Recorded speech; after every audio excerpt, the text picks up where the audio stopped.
Hal ini disampaikan langsung oleh Ketua Umum Partai Golkar Airlangga Hartarto saat berada di Kota Makassar. Menurut Airlangga, saat ini Partai Golkar membangun komunikasi dengan partai manapun yang dianggap mempunyai tujuan dan orientasi yang sama.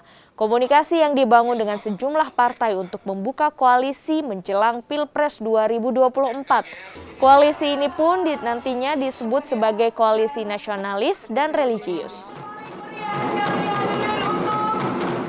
Ya, tentu saat sekarang Partai Golkar berkomunikasi dengan partai-partai yang diperkirakan mempunyai tujuan yang sama